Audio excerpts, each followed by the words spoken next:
Bonjour tout le monde. Je vais essayer de faire clair et court le plus possible. Simplement vous dire que on est en attente de réponse et le jour J approche inexorablement. Et là, on ne peut que finalement que garder la foi, y croire et croire au projet Nimous qui n'est pas né pour rien et voir son aboutissement enfin. Ce que vous voyez en arrière ici, c'est ce que c'était ici avant. Il n'y avait pas moyen de circuler, c'était complètement bouché par la nature qui avait repris ses droits. Et la nature a justement des droits. Nous les hommes, on les abroge nos droits et on s'accapare de la planète en roi et maître. Mais à un moment donné, on a des comptes à rendre. Et on espère toujours que ce sera le plus tard possible pour les générations qui vont nous suivre. Ça, c'est si on s'en soucie d'abord. La réalité des animaux sauvages au Québec, c'est pas très reluisant. Parce que les animaux qui étaient sauvages dans des milieux sauvages ont été délogés par les humains. Et c'est bizarre que la devise du Québec soit « Je me souviens ». Parce que finalement, on ne se souvient pas de grand-chose. On se souvient surtout pas des espèces premières qui étaient là avant nous. Et quand une de ces espèces-là passe sur notre terrain, que l'on a réussi à acquérir via des papiers imprimés dont la valeur est déterminée par des gens qui dirigent, on passe un petit peu à côté de la raison pour laquelle l'homme est né sur cette planète. Et on tente de reprendre le peu de contrôle qu'on a. Et quand un animal comme ça passe sur notre terrain, ben, pour les gens, pour les citadins, ils disent qu'ils passent sur leur terrain. Mais finalement, c'était leur terrain à eux avant. Et ça, c'est la réalité. Les villes n'étaient pas là avant. Il y avait des arbres. Et ces arbres-là ont servi à construire des maisons. Parce qu'il faut bien que les humains puissent avoir un toit. Et on le sait très bien de ce temps-ci parce que on est en attente d'un toit et en attente d'un toit pour les petits qu'on a pris avec nous, qu'on a apprivoisés et dont on est maintenant responsable et dont on va continuer à assumer la responsabilité. Fait qu'assumer ses responsabilités, c'est d'abord être conscient et on est très conscient de la réalité. Et on est conscient aussi de toutes les contraintes qui sont appliquées aux humains via des lois et aussi aux animaux qui en subissent les conséquences. Fait qu'on a toujours le syndrome du pas dans ma cour. Et dans le fond, c'est la cour de qui? C'était d'abord leur cour à eux. Pour faire amende honorable, il faudrait peut-être reconsidérer ces animaux-là. Et nous, la raison pour laquelle on les a pris avec nous, c'est que Nimous nous a encore plus éveillés sur la cause animale. Il nous a fait comprendre encore plus l'importance que ces animaux-là ont auprès de nous. Ils nous ont été donnés, accordés. C'est un cadeau qu'on a. C'est pas une malédiction du tout. Sauf que le problème, c'est quand on est conscient de ça et qu'on est genre à s'engager envers nos semblables, d'abord, et par la bande avec ces espèces d'animaux-là, ben, on réalise que c'est difficile de pouvoir honorer ce qu'on veut faire pour eux, parce qu'on est soumis à des lois humaines, on est soumis à des papiers qu'on a besoin de nous aussi, et des papiers qui n'ont qu'une valeur fictive, mais qui doivent être présents. J'ai nommé l'argent.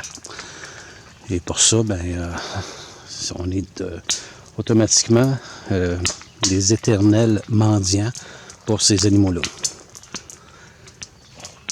On décide de partir un centre d'observation, ouvrir un centre d'observation avec un centre de réhabilitation pour des petits qu'on va remettre en nature, des petits orphelins, blessés, malades. Et c'est une mission de vie, c'est pas du tout une carrière. Et qui dit mission dit missionnaire, et qui dit missionnaire dit misère. Et qui dit misère dit empathie. À cause de l'empathie, empathie égale la douleur. Et c'est toujours comme ça. Mais on sait dans quoi on s'est embarqué et on continue le combat. Il faut savoir que les gens qui agissent de la même façon que nous, qui veulent aider aux animaux de la faune, sont assez démunis. Eux aussi doivent devenir des mendiants de façon permanente. Et c'est très difficile et la plupart se découragent dès le début. C'est comprenable. C'est pour ça aussi qu'il n'y en a presque pas de refuge au Québec. Parce que c'est trop difficile. Nous aussi, on doit se loger, on doit se nourrir. On veut créer une arche, un sanctuaire d'animaux non réhabilitables, donc des animaux vraiment hypothéqués, point de vue santé ou point de vue handicap. Et ça, ben c'est ça. Ça coûte cher à faire, ça coûte cher à monter, ça prend plein de choses. Mais d'abord, il faut passer par toutes les lois et les acceptations. Et là, toutes les phases sont complétées, dans notre cas, pour un nouvel endroit. Ne reste que la partie financement qu'on est en attente. Fait que on joue toujours entre le cœur, la raison, et l'empathie, la douleur. Et on doit se conformer. Et on doit être légal.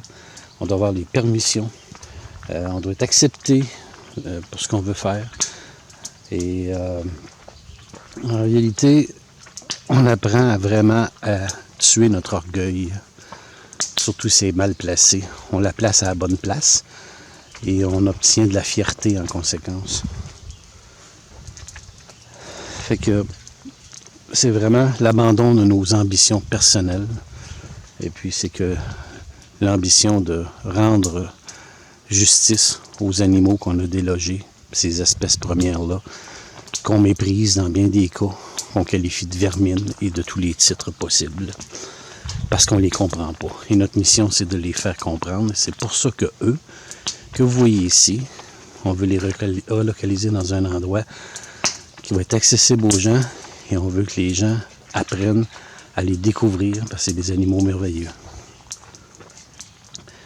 Fait que là, on lance un appel à tous pour nous aider parce que c'est pas juste à nous et à quelques individus que de faire notre part pour ces animaux-là, mais c'est à la collectivité.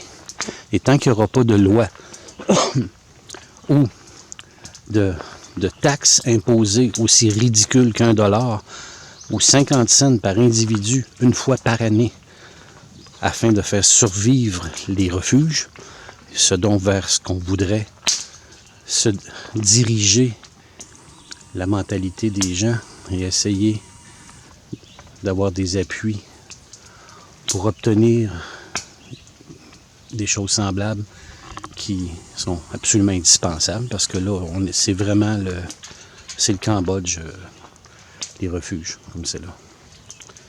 Fait que je vous ai laissé l'adresse de GoFundMe, une page que des gens nous ont ouvert. Là, on est rendu environ à 7500 $. On misait 60 000 pour tout refaire, les enclos. Mais c'est ça, avec 30 000, on pourrait au moins faire la moitié, le 3/4 de ce qu'on veut faire. Puis l'huile à bras, on en a déjà passé, on est capable d'en passer encore. C'est pas l'énergie qui nous manque et la force pour travailler. Et s'il y a des gens qui veulent porter main forte, ben, vous êtes les bienvenus aussi. Et via la page GoFundMe aussi, on a notre OSBL et pour des dons plus importants que, mettons, 20 $, 30 $. $1, c'est parfait. Mais pour des dons plus importants, on peut émettre des reçus pour fin d'impôt. Et le concours de post que les gens nous ont organisé. Vous devez continuer de voter chaque jour.